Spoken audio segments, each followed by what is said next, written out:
On today's edition of the Locked On Eagles podcast, we're going to tell you for the first time this week why there's reasons for hope for the Eagles to turn around the 2024 season, starting this week with the Cleveland Browns.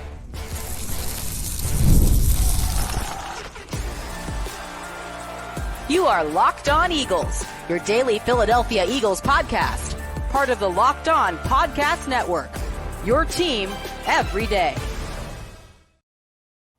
Thanks so much for making Locked On Eagles your first listen each and every day. Welcome in, Eagles fans, to a Friday edition of the show. I'm Louie DiBiase, joined as always by Gino Camilleri. We're brought to you by FanDuel. Place your first $5 bet. You're going to get started with $200 in bonus bets guaranteed. Just visit FanDuel.com to get started. One last show getting you ready for Eagles-Browns this Sunday. Finally, again at Lincoln Financial Field, a 1 o'clock kickoff. Eagles coming off the bye week at 2-2. The Cleveland Browns at 1-4. Pretty much a must-win game for both sides, Gino, and I think both of us have kind of prepared ourselves for the worst and have kind of hoped for the best, saying, like, if they don't win this game, could this be the end of Nick Sirianni's tenure in Philadelphia at 2-3? Like, are they going to bounce back? Are they even a playoff team at this point? Could things spiral like last year? However, I feel like we do have to look at the other side of this as well. The Eagles are 2-2. They're not 1-3. They're not 0-4.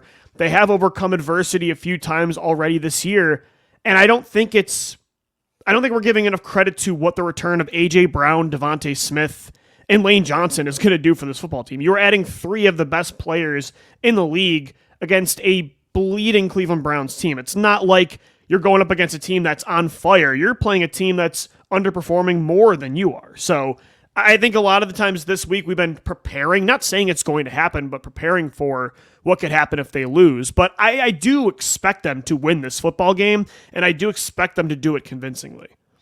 FanDuel currently has them listed as 9.5-point favorites going into this game. So if you expect them to get beat by a team that is a dog by 9.5 points, I mean, that's two scores, things will really look wrong if they lose this game. And that's why we had all those conversations we did, because they should absolutely win this football game.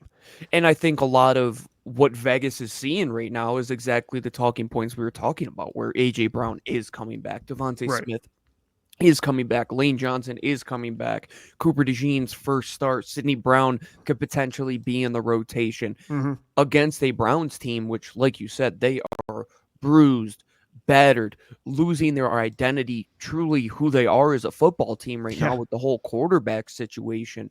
Man, did the Eagles dodge a bullet not getting that guy. You talked about that on yesterday's show with Jeff Lloyd. But I think right now, Lou, that bye week was such a blessing in disguise. So Jalen said it was the most efficient bye week he's ever had, which is a really good sign because his vibe after that Tampa game was not good. So it was good to hear him even hype up his connection with Sirianni this past week. They're all they got. They all they need, man. Like, this is the team. These are the reinforcements. Like, the reinforcements were the guys you expected to go into the season with. And why we had such high hopes is because of this full unit when fully healthy. Every other team in the National Football League suffers injuries, and it's how you respond to them. We saw in Tampa, they didn't respond well, but now everybody is back and there is no excuse. And the offense, I think, more than anything, Lou, is going to see the biggest boost because you're talking about two guys that on any given day can win their one-on-ones 9 times out of 10. And you add that chip on their shoulder that AJ hasn't played in a month. DeVonta is going to be rip-roaring and ready to go. I think these guys know what's at stake in these next few games, and they can go from 2-2 bleeding out after that Tampa game to go to 4-2, potentially maybe be tied for the lead in the division in a couple weeks, and we could be having a completely different tone on this football team. But it starts with Cleveland. Like, know what's ahead of you. You have to prepare for this game like it is your last. Burn the boats. Like, this is it. This is the game, man. That's why we talked about the importance of this 4-game stretch earlier this week. It's not only because, if you lose this game, things could snowball, but if you win this game at 3-2, it could spark a run where you have a pretty favorable schedule throughout October and even into November before you get into some divisional games, start playing some of those AFC North opponents as well. So this is not only like, obviously you're trying to avoid disaster from starting up, but it's also a great opportunity to kickstart this thing where you have a cushion. Like, say what you will about the 2023 Eagles, they were 10-1 and could stomach the blow they did, at least to get into the playoffs. So from a win-loss standpoint, like, this is a big opportunity to gain some ground in the NFC. And, the 49ers got a big win on Thursday night against Seattle. The Washington Commanders are 4-1. Dallas is 3-2. So you want to start stacking some wins. And you mentioned injuries. Good thing for the Eagles, we're recording early Friday morning, so we'll see about the report today. Thursday's report was phenomenal. Everybody that was injured was a full participant, except for the only guy, Nakobe Dean, was limited with an ankle injury, so maybe we'll get some Jeremiah Trotter Jr. in the rotation. We'll see on that front. But Cleveland on the opposite end, Gino, like, they're really hurting, and you mentioned A.J. Brown and DeVonta Smith getting ready to go here. Like, Denzel Ward might not be at 100% if he plays at all. So when it comes to injuries, the Eagles also have the big advantage in that department on Sunday. And we'll talk about it in our LOE3, what we like matchup-wise, but that's exactly where my head was going to. Like, a fully healthy A.J. Brown, a fully healthy DeVonta Smith against a secondary that is not fully healthy. I like my odds there. And I also like the odds of the Eagles running the football in this game, Lou. In a home environment, that's how you're going to set the tone. Like, set it at the line of scrimmage, establish it early on, and then open it up in the pass game, and then, like, let the floodgates go. Like, that's the type of game I would like to see. Like, those first two drives, kind of work the Browns down a little bit, still put the ball in space for those guys, but don't overemphasize those downfield shots, which can get you into trouble. We've seen that with Jalen Hurts when you kind of force the ball. Just let the game come to you. I think if you start to run Saquon, they're going to bring those guys down, protect the box a little bit more, and then that's going to open up things on the back end. And especially if Denzel Ward isn't fully healthy, that one time they check into man and they bring that safety down and they're one high, like, that's when you're going to look at that shot, right? Martin Emerson one-on-one with Devontae or A.J. Brown, like, take that shot. Jeff Lloyd said yesterday that Emerson's not having the best third year, and Greg Newsome's a solid player, but he's mostly been in the slot over the last few years. Obviously a first-round talent, but I think the Eagles have the advantage there. But you're right, like, at the same time, even though you have the advantage in the passing game, and Jalen might be, like, a little overexcited to get Brown and Devontae back. That's when I'm a little nervous. Yeah, and take some shots. At the same time, you want to build a lead in this game. You want to control time of possession. And so how do you do that? Like, take what you're getting and also use Dallas Goedert and Saquon Barkley. Like, that's the one thing, Gino, I don't want to see with the return of Brown and Smith. Obviously, the offense is going to run through those two, especially in the passing game, obviously. But I still want to see Dallas Goedert and Saquon Barkley have the influence they've had the last few games, because I think that's really important for that time of possession area to have your tight end and running back churning. As good as Owusu Koromoa is, and, like, Rodney McLeod is still having a good season, and Grant Delpit is a pretty decent safety on the back end, I like my odds with Dallas Goedert going against any of them in coverage at this current point in time, Lou. And like you said, it's exciting to get AJ and Devontae back, but remember what Dallas and Saquon had done for you. And Saquon's easy, right? Like, you're going to still give him touches. But the Dallas Goedert question, the first couple of weeks, we were saying, like, what's going on with this guy? You even said, is this guy cooked? Well, clearly he's not cooked. Yeah, like, no. he's the second. It was clearly a game plan thing. It was in injuries. It was not a talent thing still. Yeah, him and Tucker Kraft, the two former South Dakota State guys, are the two highest graded tight ends according to Pro Football Focus. So you have to continue to lean on Dallas Goedert.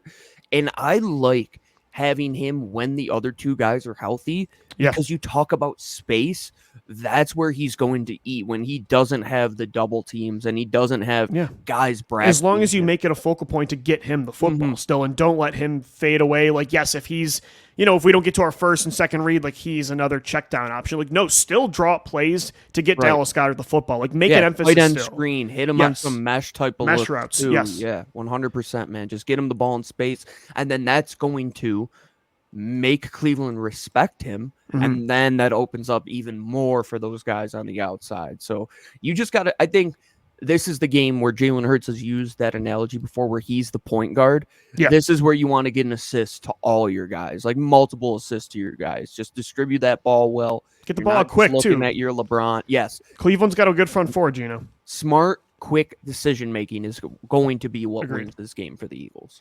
I imagine we'll bet on a lot of these players we're talking about. LOE3 presented by FanDuel coming up next right here on the Locked On Eagles podcast.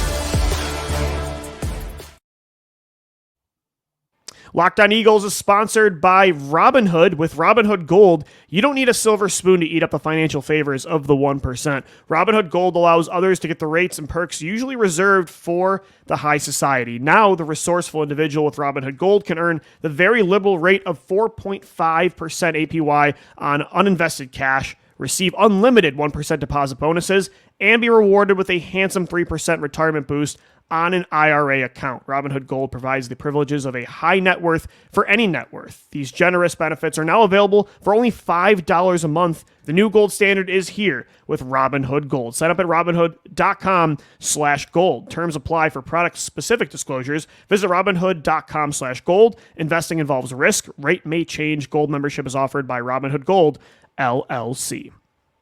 This episode is also brought to you by our friends over at Prize Picks. Prize Picks is the best place to get real money sports action. With over 10 million members and billions of dollars in awarded winnings, Prize Picks has made daily fantasy sports accessible to all. All you have to do is pick more or less on at least 2 players for a shot to win up to 100 times your cash. Run your game all season long with Prize Picks. Prize Picks is the best way to get action in sports in over 30 states, including California, Florida, Georgia, and Texas. Prize Picks is the best place to get real money sports action with over 10 million users, as I had said. And if you want to get in on the action with Drewski, Joe Budden, former MMA champ Sean O'Malley, well, you could find the community play under the promos tab on the app to view different entries from some of the biggest names in the Prize Picks community each and every week. And sign up today to get $50 instantly when you play $5. You don't even need to win to receive the $50 bonus. It's guaranteed. Prize Picks also offers weekly promotions that can give and lead to big payouts like Taco Tuesday. Each Tuesday, Prize Picks discounts select players up to 25% to provide even more value for your lineup. So if you want to run with some of those Philadelphia Eagles in this game, even get on the action for next Thursday night football, Monday night football, you can do that over at Prize Picks. All you have to do is download the app today and use code LOCKEDONNFL to get $50 instantly after you play your first $5 lineup. That's Locked On NFL to get $50 instantly. Prize Picks, run your game. Thanks so much for making Locked On Eagles your first listen each and every day. Time now for LOE3 presented by FanDuel. 3-player prop bets each for Gino and I that we're running with for Eagles, Browns, and against Tampa Bay. Wasn't as good of a showing, but in our defense, that offense didn't have the best showing either, Gino. So I feel like no matter what bet we made, it was not going to pan out. But I have a feeling that this game, it's going to do a lot better through the air and on the ground. Through the air. That's exactly what I was thinking. And I'll start it off, Lou. Yeah, I'm going with Jalen Hurts over 1.5 touchdowns in the air. That was my first bet, too. Get out here. Plus 126. I think this is the game where Jalen Hurts plays clean, efficient, puts the ball in the spots that are given to him. He's not forcing it. If he is, then we have serious questions after the show, but I think he gets back with his guys there. You got the Splash Bros back. You got the Bad Boys back on the outside. Just distribute that ball and play point guard.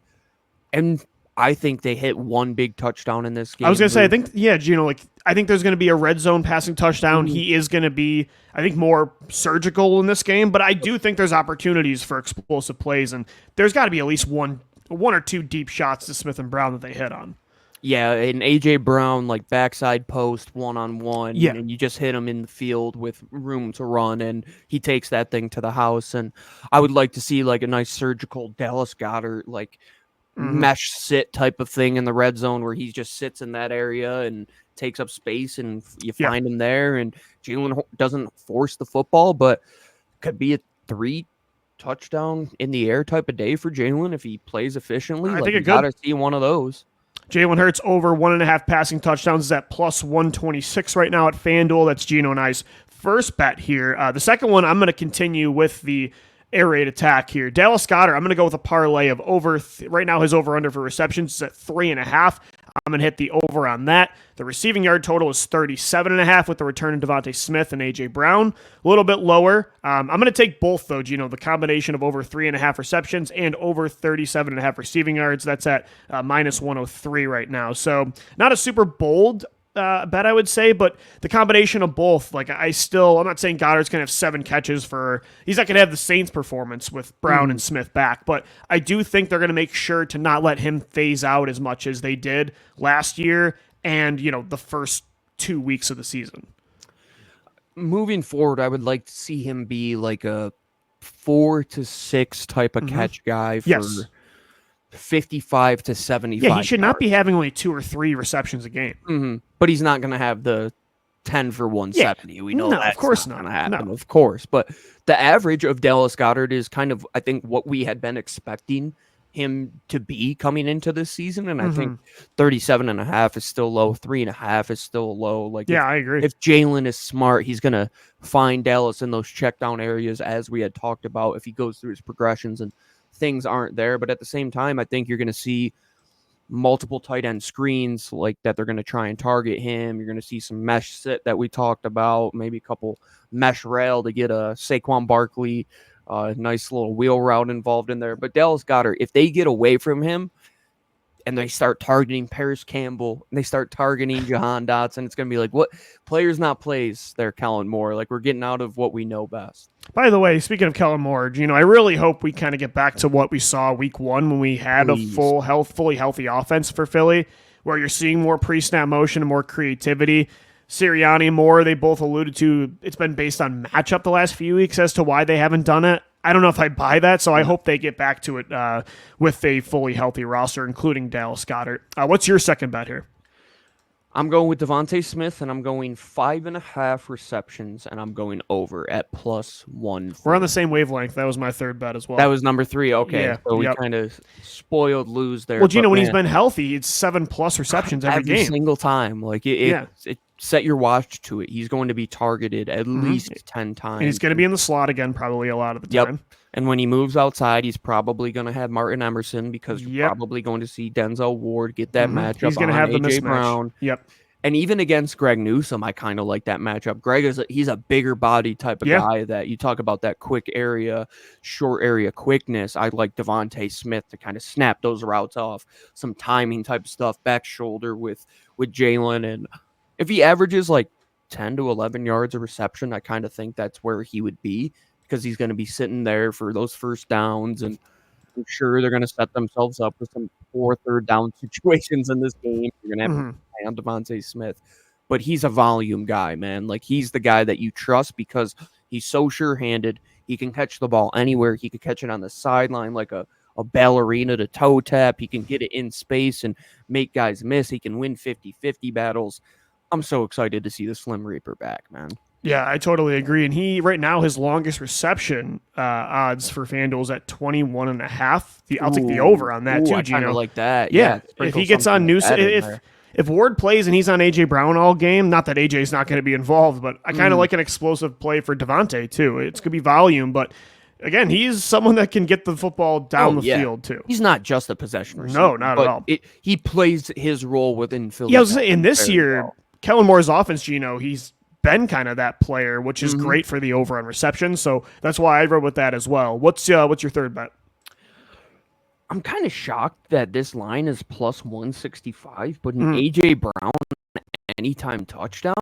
I saw that was almost going to be my third. Yeah. I don't know if it's like a too good to be true type of thing, but I'll take my odds on that. I like the odds on that, like, he's just a different cat. Like, he's a different dude, man. And like, once he posted that Instagram of him, the Bruce Wayne in the Batcave about to put the bat suit on, like, I feel like this is a 2 touchdown 150 performance for AJ Brown, like one of those where we're saying, yeah, this is the guy that we were missing, and why this offense wasn't clicking is because we had neither him nor DeVonta Smith, and I think they both let it be known that they're ready to be back. Looking at FanDuel right now, the Eagles, again, 9.5-point favorites here against Cleveland at home. The over-under is set at 42.5. I kind of want to hammer both, Gino. I want to take them to cover, and I kind of want to take that over 42.5. I want to believe this is like a week 2022 type game where they just blow them out of the water and put up 30 plus. So if you're going to take that over at 42.5 and you say they're going to put up 30 plus, you're probably saying they score 33 to 34 points. Yeah, and you need Cleveland 10 points 10? from Cleveland? Yeah, I think that's reasonable. And even if you put up like 25 plus, I think that over will probably hit.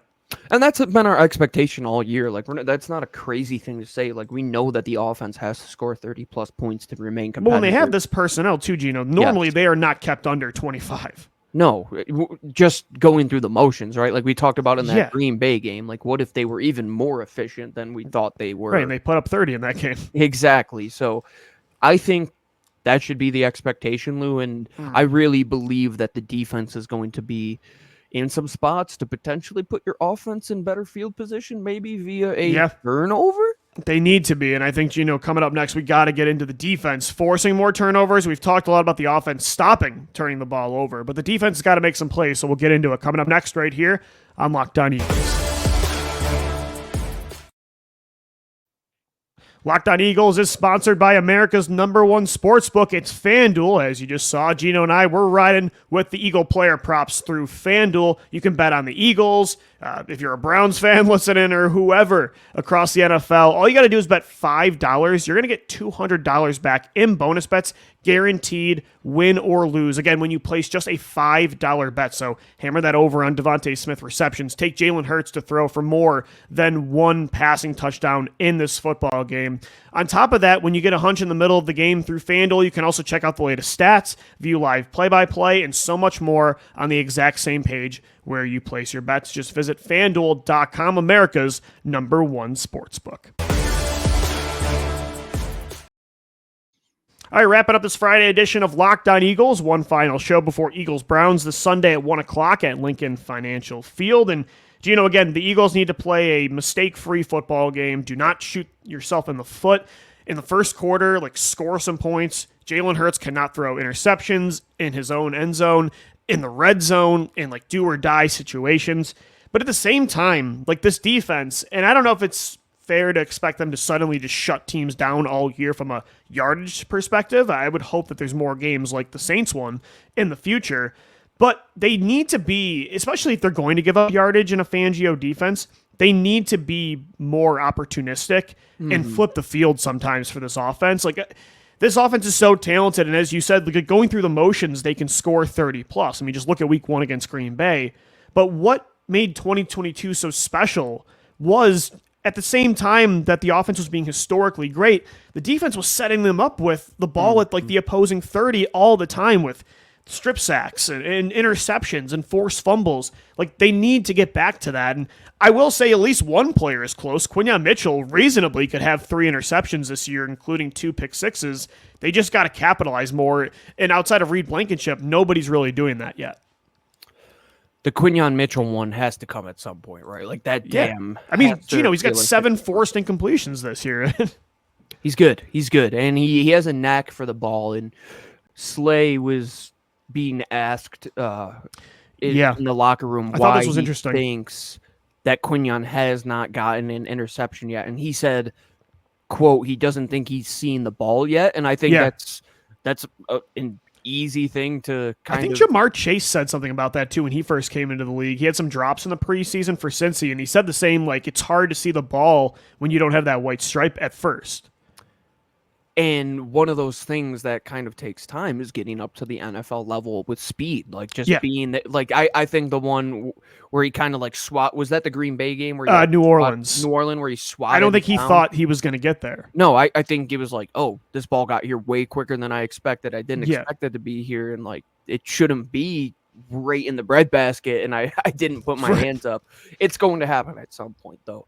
The one guy I am waiting to see, though, Lou, Chauncey Gardner-Johnson, man. When is that going to happen? It's a good point. He was your ball hawk that year. Yeah, that was him. That was the reason why you were in so many of those games. True. I think he's due for one.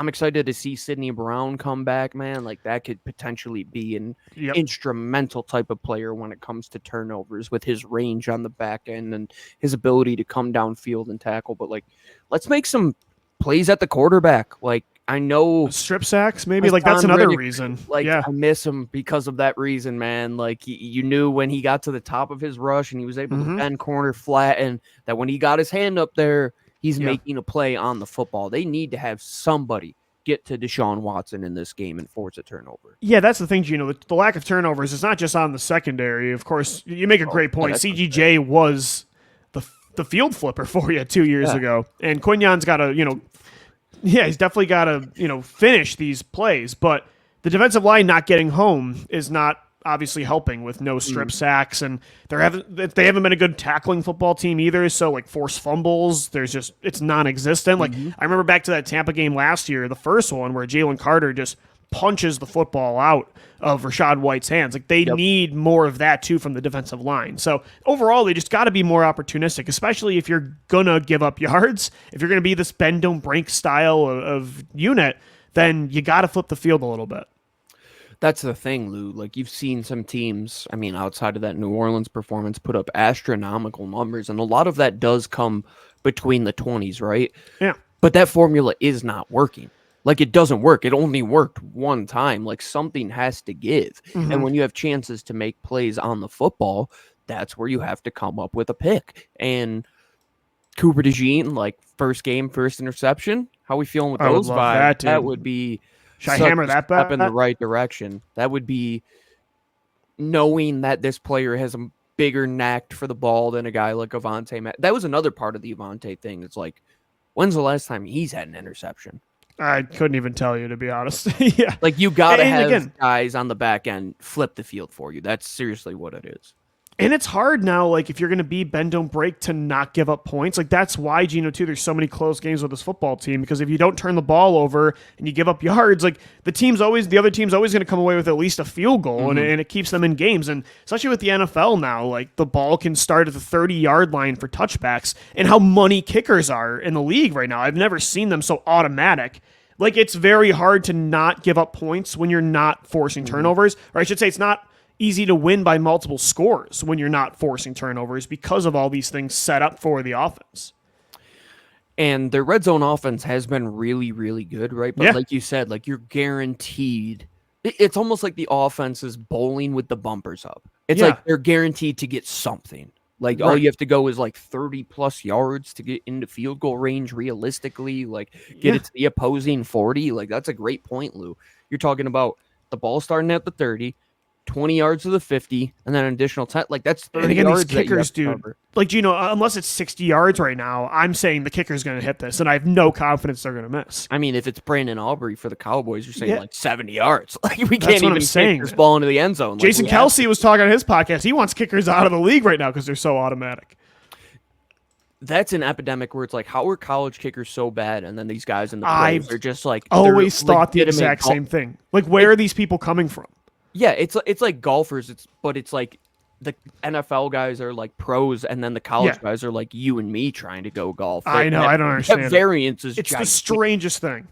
Yeah, I don't know where they're finding these kickers, but overall for the Eagles on Sunday, play mistake-free football on offense, and force Deshaun. Well, that's the other thing, Gino. Like, Deshaun Watson is very prone to making mistakes. So many opportunities to make plays on this isn't going to be the game you make plays on defense, and I don't know when you're going to do it. Him and Daniel Jones, like, you got to come up with some interceptions, some turnovers. I agree.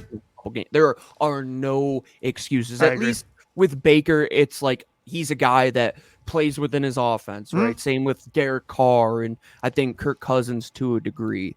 This is the game where you're going to have chances to make plays on the football because of the guy throwing the ball for the Browns. And it's also hard to force turnovers, interceptions when you're playing 15 yards off the ball and letting them get the ball out. God, please play press coverage. Please. Yeah, so play some press coverage on Sunday. Eagles-Browns, 1 o'clock kickoff. We'll have the postgame show for you after the game right here on Locked On Eagles. Thanks, as always, for making us your first listen each and every day. For Gino Camilleri, I'm Lou DiBiase signing off. Thanks so much for downloading, watching, and listening. And let's go Birds. Fly, Eagles, fly.